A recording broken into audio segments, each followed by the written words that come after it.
Hi guys, I'm Jean, your pharmacy assistant and welcome to my world behind the counter. Pagka-out ko sa pharmacy guys, diretso agad kami sa palengke. Alam niyo naman ang buhay duty, kailangan mabilisan ng kilos para makaabot sa fresh na isda.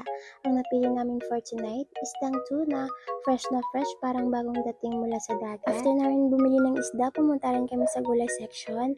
Sabi ko masarap to isabaw kaya kumuha kami ng talbos ng kamote, kamatis, labanos, at syempre green chili para may sipa. Ang sarap sa pakiramdam guys na pagkatapos ng mahabang shift sa butika, ang stress reliever mo ay ang pagpili ng sariwang ulam. Alam niyo guys, habang pinagmamasdan ko itong mga gulay na ito, isa talaga sa pinagpapasalamat ko sa buhay yung marunong akong magluto. Dahil sa buhay nating mga lumalaban sa malayo, ang pagluluto ay hindi lang basta gawaing bahay, ito ay survival skills at self-love. Maraming araw guys na pagod tayo sa duty, pagod din tayo sa biyahe. Pag marunong kang magluto kahit kulang sa sangkap, hindi ka basta-basta susuko, magagawa mo pa rin pasahin at alagaan ng sarili mo sa pamamagitan ng isang mainit na sabaw. So ito na guys ang plot twist, nakaprepare na ang luya pero nung hanapin ko ang Bombay, wala, nakalimutan namin bumili. Sa pharmacy bawal makalimot sa dosage pero sa palengke mukhang naiwan ng utak ko sa counter. Pero dahil pharmacy assistant tayo, sanay tayo sa alternative medicine. Charot! Nilinisan ko ng mabuti ang tuna at isinalang ko na din ang cardero. Kasama ang luya at rabanos.